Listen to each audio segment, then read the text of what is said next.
श्रीनगर के zero bridge Rajbagh में grenade हमले में 3 पुलिस एहलकार जख्मी हो गए हैं। ग्रेनेड हमले में जेके पुलिस की 14वीं बटालियन के एएसआई इकबाल सिंह समेत 2 ट्रैफिक पुलिस एहलकार, हेड कांस्टेबल सनाउल्लाह और हारिस मंजूर जख्मी हुए हैं। इस मौके पर वहां मौजूद लोगों ने जख्मी पुलिस एहलकारों को अपनी गाड़ियों में अस्पताल मुंतकिल किया। तमाम जख्मियों की हालत मुस्तहकम बताई गई है।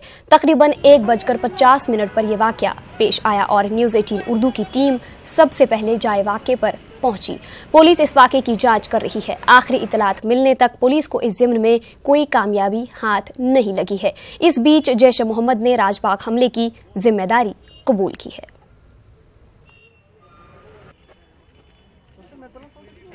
हम इस वक्त जीरो ब्रिज में हैं। यहाँ पे अभी एक ग्रेनेड हुआ है। जेकेपी का एक पुलिसकर्मी जख्मी हुआ है। वो आप देख सकते हैं कि उसको गाड़ी में ला दिया गया है। हॉस्पिटल ले जाने की कोशिश की जा रही है। यहाँ पे रोज यहाँ पे नफरी होती है। अचानक यहाँ पे ग्रेनेड दागा गया है। ग्रेनेड जिसने दागा वो कहाँ गया उसका कोई पता नहीं है। यहाँ पे ये ग्रेनेड फटा है। यहाँ पे रोज नफरी होती है सीआरपीएफ की और पुलिस की। यहाँ पे ये ग्रेनेड लगा है और यहाँ पे चारों तरफ खून बिखरा हुआ है। अचानक ये कहां से आ गया इसका अभी तक पूरा पता नहीं चला है।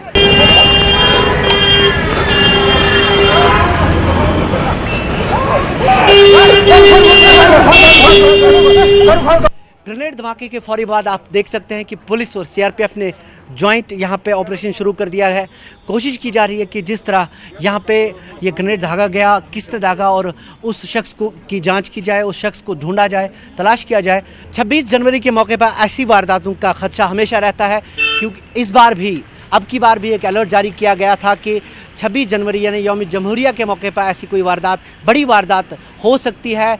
और यहाँ पे जो सिक्योरिटी अमला है उसको अलर्ट किया गया था, लेकिन इस तरह का ये वाक़या पेश आना, वो भी उस इलाके में जहाँ पे आम तौर पे अमन बना रहता है, यहाँ पे ऐसी वारदातें पेश नहीं आती हैं। ये एक बड़ा जिसे हम कह सकते हैं कि सिक्योरिटी में एक ब्रीच कहा जा सकता है। फरोज़ के साथ Shabir Ahmad, news 18 Urdu, Srinagar. Police, CRPF और फौज ने एक मुश्तरका कार्रवाई के दौरान जनूबी कश्मीर के रेडवनी कुलगाम से ताल्लुक रखने वाले मुबारक अहमद डार नामी मिलिटेंट को गिरफ्तार किया है। मुबारक का ताल्लुक लश्कर तैयबा से बताया जा रहा है। मुबारक को सिक्योरिटी फोर्सेस ने जिला कुलगाम के चहलन गांव से गिरफ्तार किया है। वो गुज़िश्ता बरस अक्टूबर से लापता था। कुलगाम पुलिस ने इस सिलसिले में एक FIR दर्ज की है।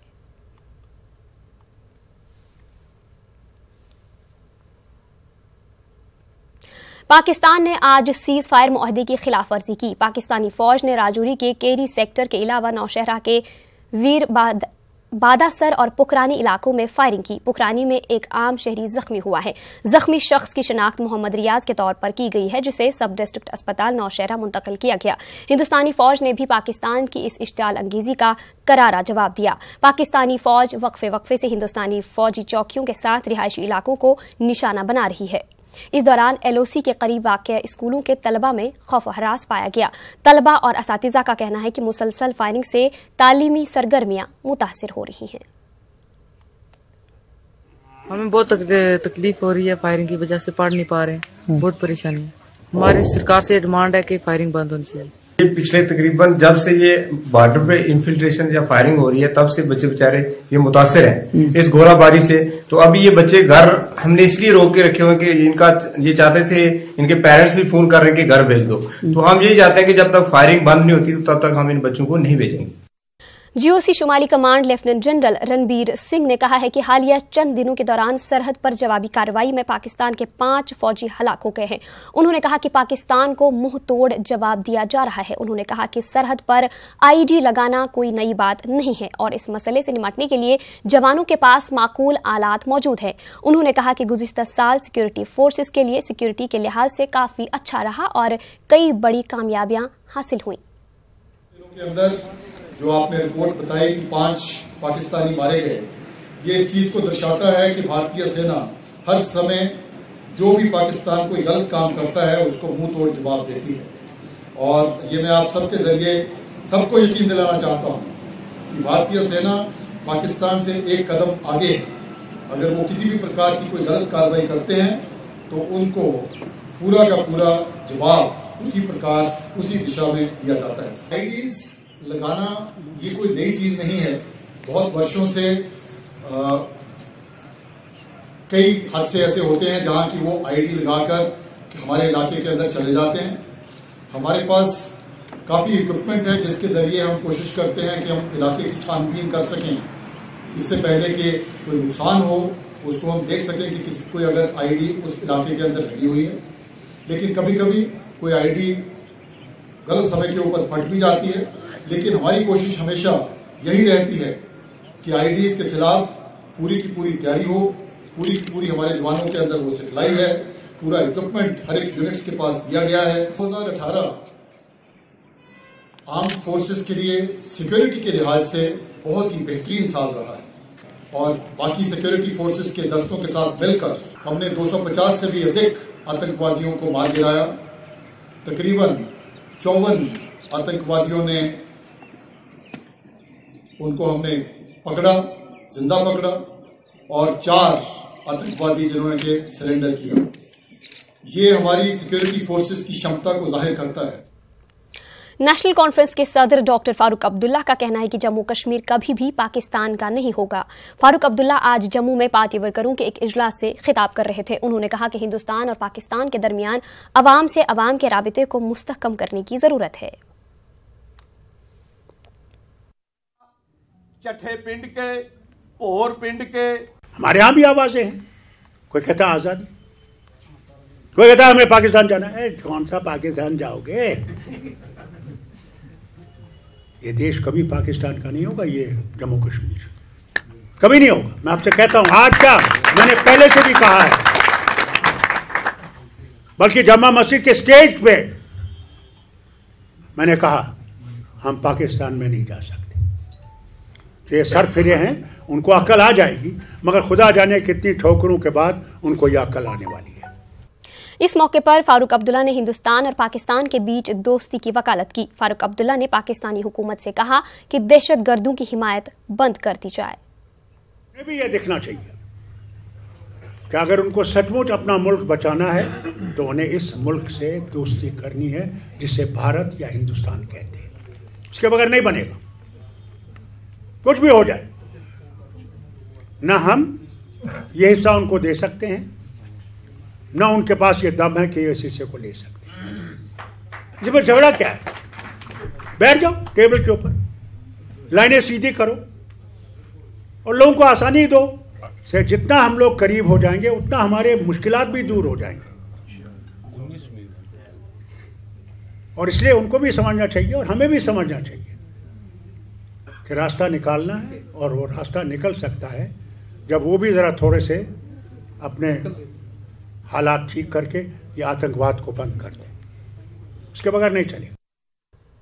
पीडीपी के सीनियर लीडर नईम अख्तर ने महबूबा मुफ्ती की जानिब से मिलिटेंटों के घर जाने पर सवालात उठाने पर सियासी जमातों को तनकीद का निशाना बनाया है।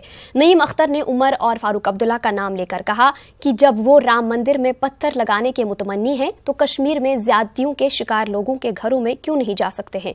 नईम अख्तर ने कहा कि पीडीपी ने बीजेपी के साथ जो मखलूत हुकूमत बनाई उसी का खमियाजा आज पार्टी को भुगतना पड़ रहा है। नईम अख्तर ने इन बातों का इजहार हांजी वीरापट्टन में एक अवामी इजलास में शिरकत के बाद मीडिया के साथ किया। हांजी वीरा में काफी तादाद में पीडीपी के इस इजलास में लोगों ने शिरकत की। महबूबा मुफ्ती ही एक लीडर है जो ये करती थी इलेक्शन के बगैर भी और गवर्नमेंट में होते हुए भी, गवर्नमेंट के बाहर भी।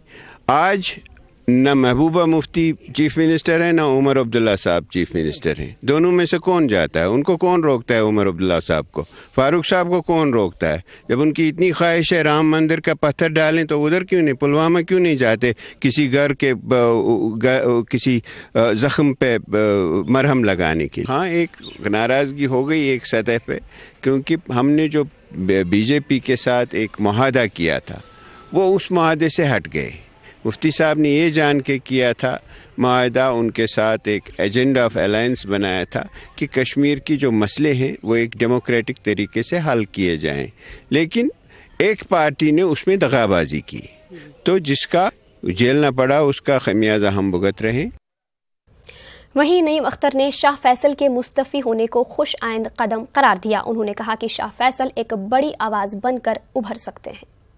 उनकी ख्वाहिश है कि वो किसी दूसरे तरीके से लोगों की खिदमत करें, वो एक बड़ी आवाज़ बन के उभर सकते हैं, रियासत में ही नहीं लेकिन बल्कि पूरे मुल्क के सतह पे। मुझे पता है वो एक बाशऊर और हौसलामंद नौजवान हैं, तो मेरी तरफ से तो खुशामदीद है उनको, क्योंकि मैं जब उनकी एज का था तो मैं भी अफसर था, तो मुझे तो डिसमिस किया गया था उस दिन। उसके बाद उनकी एज पे, तो उसके बाद मैंने भी थोड़ी बहुत नौकरी छोड़ दी और पॉलिटिक्स में आ गया। इसलिए मैं कहता हूँ अगर कोई ये तकलीद करता है तो अच्छा है। जिला रामबन के खड़ी इलाके में अवामी इत्तेहाद पार्टी की जानिब से एक अवामी जलसे का इनेकाद किया गया। पार्टी सरबरा इंजीनियर अब्दुल रशीद इस मौके पर मौजूद रहे। प्रोग्राम में सैकड़ों की तादाद में लोगों ने शिरकत की। पार्टी के जिला सदर आरिफ वहीद समेत कई लीडरान भी शामिल रहे। इंजीनियर रशीद ने कांग्रेस को सख्त तनकीद का निशाना बनाया और कहा कि खड़ी इलाके में तरक्की का कोई काम नहीं किया गया। उन्होंने कहा कि अगर मुल्क को किसी से खतरा है तो वो बीजेपी और कांग्रेस से है। उन्होंने मसले कश्मीर के दायमी हल के लिए हुर्रियत के साथ बातचीत करने की जरूरत पर भी जोर दिया। उन्होंने बानीहाल की आवाम से एआईपी उम्मीदवार को साथ देने की अपील की। मैडम को अपने गरिमा में झांकना चाहिए, अपने गरिमा में झांक लें, क्योंकि जो भी उनके अपने हाथ हैं वो खून से रंगे हैं। इसमें मैडम का इतना ही कसूर है कि वो घरों में न जाएं। बाकी आप गिलानी साहब को भी सीएम बनाएं, मारदार तो भी नहीं रुकेगी जब तक कश्मीर का तनाज़ा हल नहीं होगा। बेहतर यह है कि नई दिल्ली हरदर्मी छोड़ दे, अस्करियत पसंदों से बात करें, हुर्रियत से बात करें, पाकिस्तान से बात करें और अक़वाम मुत्तहिदा की करारदादों के मुताबिक बात करें, तब जाके मसला कश्मीर हल हो सकता है और मारदार रुक सकती है। वो खुदा करे कि वहाँ अमन लौट आए, लेकिन वो रेगिस्तान में पानी ढूंढने वाली बात है। जब तक कश्मीर का मसला हल नहीं होगा तब तक बेचैनी रहेगी, क्योंकि 70 बरसों का जो जख्म है वो भरा नहीं है और उसको भरने का एक ही इलाज है कि आप कश्मीर का मुद्दा हमेशा के लिए हल। दहशतगर्द सरगर्मियों में मुलविस होने के इल्जामात का सामना कर रही दुख्तरान मिल्लत की सरबरा आसिया अंद्राबी और उनकी 2 साथियों को एनआईए अदालत में पेश किया गया। इस दौरान आसिया के वकील को इलेक्ट्रॉनिक सबूत पेश किए गए। चंडीगढ़ से CSFL रिपोर्ट का इंतजार है। दस्तावेजात की जांच पड़ताल का अमल शुरू कर दिया गया है। इस केस की आइंदा समाअत 5 मार्च को होगी। कश्मीर न्यूज में आपका दोबारा इस्तकबाल करते हैं। सुप्रीम कोर्ट में दफा 370 और 35A के दिफा के लिए हुकूमत की तैयारी और मंसूबे के बारे में गवर्नर को रियासत के अवाम को वाकिफ कराना चाहिए। इन ख्यालात का इजहार Jammu Kashmir civil society coordination committee के अरकान ने श्रीनगर में मीडिया से बात करते हुए किया। सिविल सोसाइटी के अरकान ने दीगर रियासतों में जेर तालीम चंद कश्मीरी तलबा पर आयद गद्दारी के मुकदमात पर भी तशवीश का इजहार किया। साथ ही उन्होंने ऑपरेशन ऑल आउट के तरीक़ाकार पर भी तनकीद की। इस मौके पर सिविल सोसाइटी अरकान ने रियासत के अवाम के आईनी हुकूक के तहफ़्फ़ुज़ के लिए तमाम सियासी पार्टियों को मुत्तहिद होने पर जोर दिया। चीफ एग्जीक्यूटिव हैं स्टेट के और हमारे कस्टोडियन हैं आप हमारी कॉन्स्टिट्यूशन के। What is your preparation? आपका जो स्टेट का काउंसिल है वो क्या करने जा रहा है, सुप्रीम कोर्ट में क्या दलील लेके जा रहा है, यह मैं उनसे पूछना चाह रहा हूं। और हमने कल उनको मुतल्ला किया है कि सिविल सोसाइटी आपसे पब्लिक मांगती अर्जेंटली मिलना चाह रही है, so that we can have a discussion with you and we want to know what is the preparation that the state has done for protection of 35A and 370, because you are the custodian of this constitution. You have to protect 35A and 370 as for yourself, as far as was the people of Jammu and Kashmir. Recently हमारे 2 बच्चे जम्मू कश्मीर के जो बच्चे पढ़ने जा रहे हैं बाहर, उन पे सेडिशन चार्जेस लगे हैं।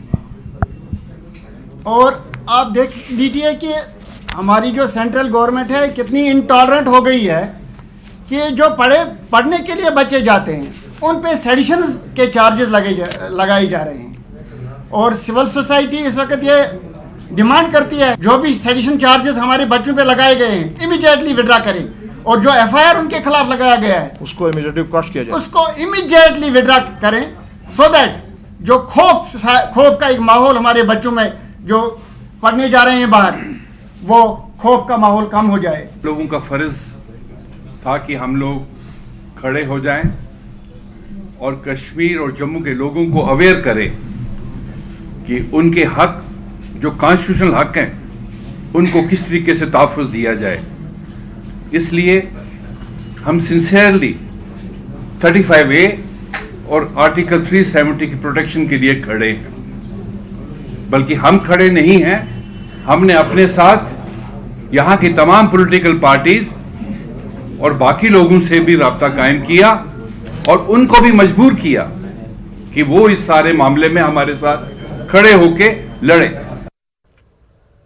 कश्मीर में शदीद सर्दी की लहर बदस्तूर जारी है। बालाई इलाकों में लगातार दर्ज हरारत मनफी रहने की वजह से आम जिंदगी मफलूज होकर रह गई है। पहलगाम जैसे शहर आफाक सयाहती मकामात पर लगातार दर्ज हरारत 0 से नीचे है।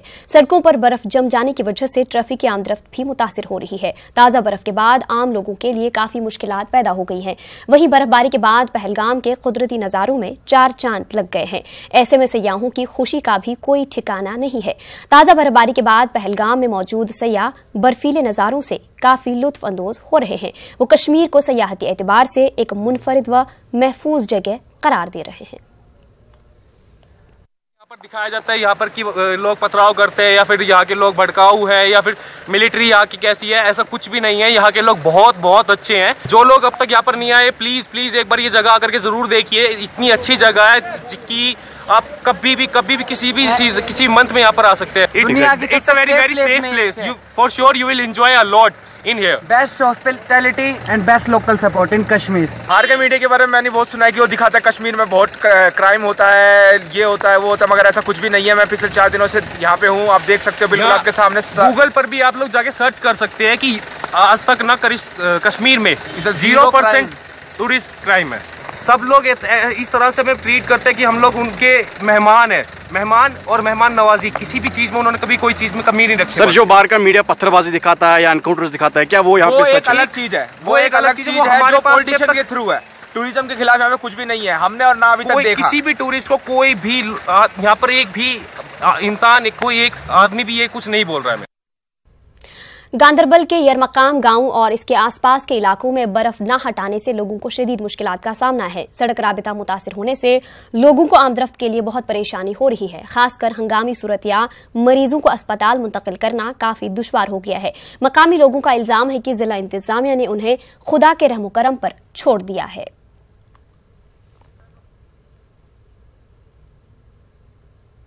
करगिल के महकमे पीडीडी का कहना है कि द्रास में मारपूचू हाइड्रो प्रोजेक्ट की सारी मशीनें महफूज हैं। दरअसल प्रोजेक्ट के मकाम पर पानी जमा होने से मशीनें मुतासिर होने के ताल्लुक से न्यूज 18 ने खबर नशर की थी, जिसके बाद महकमे पीडीडी करगिल के असिस्टेंट एग्जीक्यूटिव इंजीनियर वजाहत अली मीर ने अपने वजाहती बयान में कहा कि कूलिंग सिस्टम बंद करने से पानी मशीनों की जगह दाखिल हो गया था और मुतल्लिका ओहदेदारों ने कार्रवाई करते हुए वहां से पानी निकाल दिया।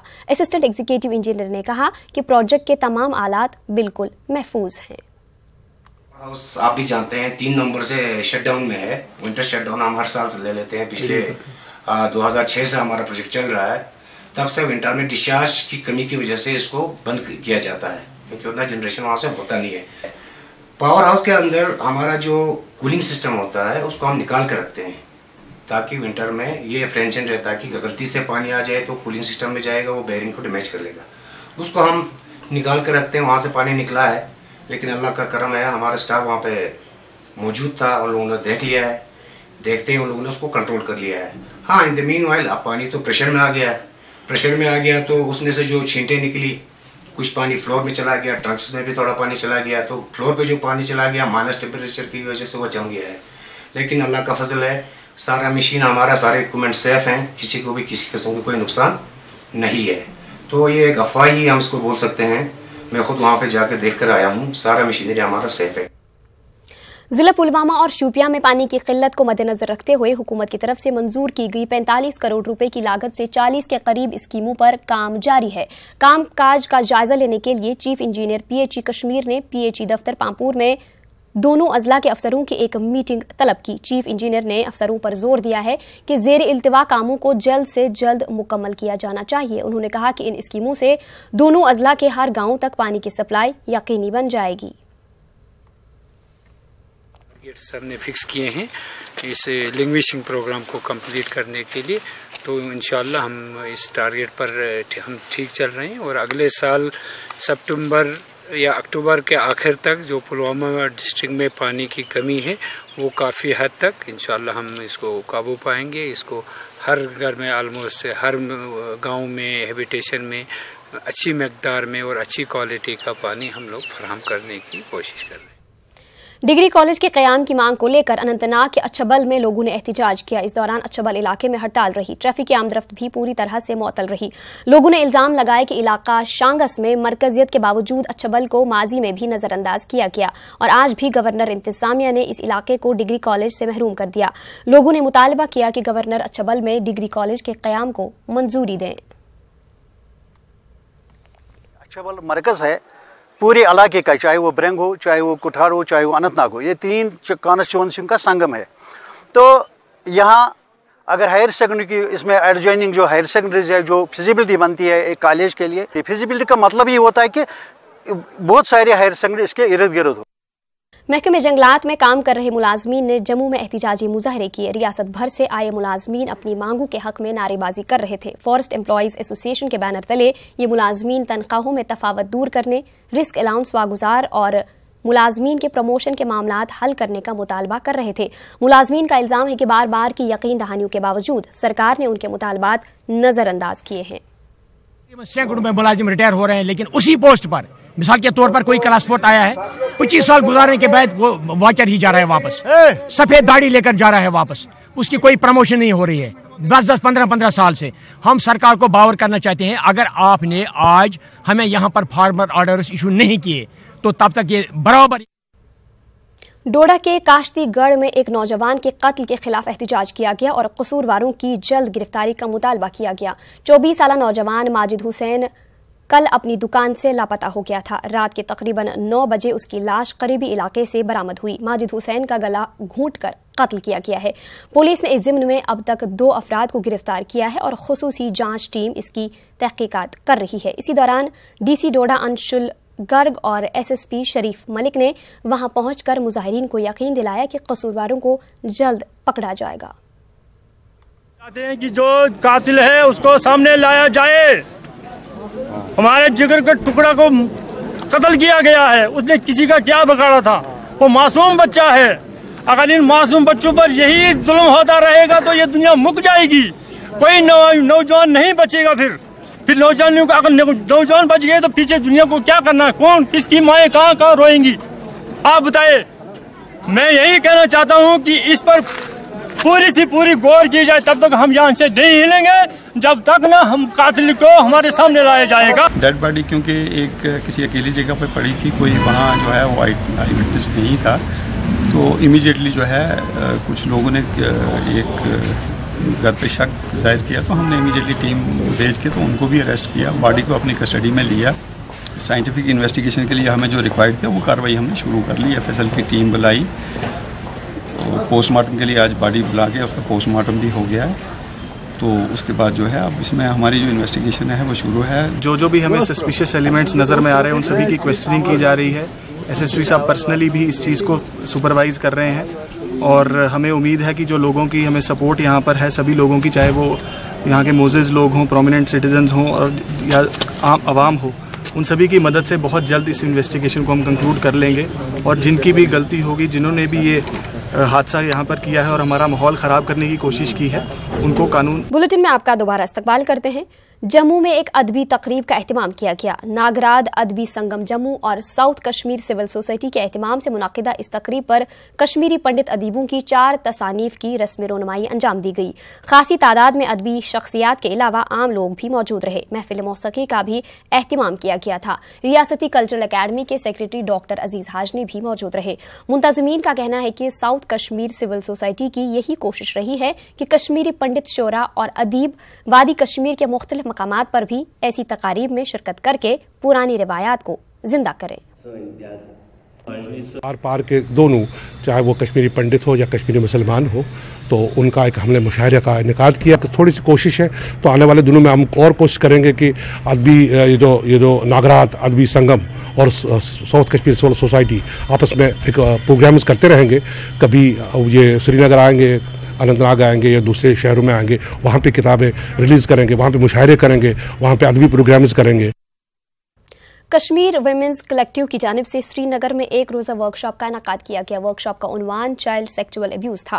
प्रोग्राम में कश्मीर के मुख्तलिफ स्कूलों से आए 50 से जायद असातिज़ा मौजूद रहे। वर्कशॉप का मकसद गुज़िश्ता साल पेश आए कठुआ इस्मत रेजी व कत्ल मामले को भी याद करना था। वाज़ेह रहे कि कठुआ मामले का 1 साल अब मुकम्मल हो गया है। प्रोग्राम में कई डॉक्टरों और समाजी कारकुनों ने भी शिरकत की। इस बात की जरूरत महसूस की गई कि महकमे तालीम की जानिब से इस तरह के बेदारी वर्कशॉप स्कूल और कॉलेजों में भी मुनाकिद किए जाने चाहिए। सबको याद है कि पिछले साल अराउंड जनवरी एक बहुत ही खौफनाक हादसा हुआ था कठुआ में एक छोटी बच्ची के साथ, और बाकी बहुत सारे ऐसे बच्चे हैं जिनके साथ ऐसी चीज़ें होती हैं जो शायद समाज में इतनी उभर के नहीं आती हैं। तो उस चीज़ को हाईलाइट करने के लिए as a mark of respect to her, और 1 साल की जो ये टाइम हुआ है तब से उसको कमेमोरेट करने के लिए हमने एक वर्कशॉप यहाँ पे ऑर्गेनाइज किया ऑन चाइल्ड सेक्सुअल अब्यूज़। कोशिश आज ये थी इस प्रोग्राम में कि हम उनको ट्रेन करें ताकि वो जब स्कूल में जाए, जब स्कूल सेशन में हो, तो वो बच्चों के साथ इस चीज़ को प्रैक्टिस करें, सेंसिटिव रहे इस चीज़ के बारे में कि बच्चे अब्यूज़ हो सकते हैं, बच्चे मोलेस्ट हो सकते हैं, और ऐसे बच्चों के लिए क्या अच्छा रहता है, कैसे उनकी बात सुने, कैसे उनका कॉन्फिडेंस बिल्ड करें और कैसे इन केसेस को रिपोर्ट किया जाए। और साथ ही में हमारी गुजारिश ये भी है डिपार्टमेंट ऑफ स्कूल एजुकेशन से कि ऐसे चाइल्ड सेक्सुअल अब्यूज़ पे जो वर्कशॉप्स है या सेंसिटाइजेशन है वो एक बहुत ही ज़रूरी मसला बन चुका है। गांदरबल में किसान मेले का इनेकाद किया गया। इस मेले में किसानों को ज़रूरी पैदावार में इजाफे की तकनीक से वाकिफ कराया गया और जदीद मशीनों की नुमाइश की गई। 800 से जायद किसानों ने इस मेले में शिरकत की। महकमे ज़राअत कश्मीर के ज्वाइंट डायरेक्टर मेहमान खुसूसी थे और उन्होंने मुख्तलिफ स्टॉल्स का मुशाहिदा किया। इस मौके पर गांदरबल के चीफ एग्रीकल्चर अफसर ने पिछले 1 साल में ज़रूरी शोबे की हुसूलियाबियों का तज़किरा किया।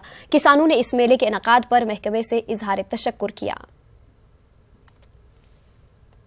सठा क्या जानकारी दिन यम जमींदारस फायदे वातान अलबत्ता जमींदारस पे गौर खोज कर कित तुल अमुक फायदे। इस साल हमने SR1 पिछले साल हमने किया, इस साल हमने SR2 किया है, लेकिन फी कनाल हमें 8 बोरी निकल गई है। उस हिसाब से हमें प्रोग्रेस हो रही है। हर गाँव में, हर मोहल्ले में, हर पंचायत में होनी चाहिए, क्योंकि जो उनके मतलब जो स्कीमें है वो हर घर में, हर ज़मींदार के पास पहुंचनी चाहिए। तभी हमारे सेक्टर में उन्होंने अपने स्टॉल इंस्टॉल किए हैं, फार्मर से पूरे स्टॉल का विजिट कर दिया है।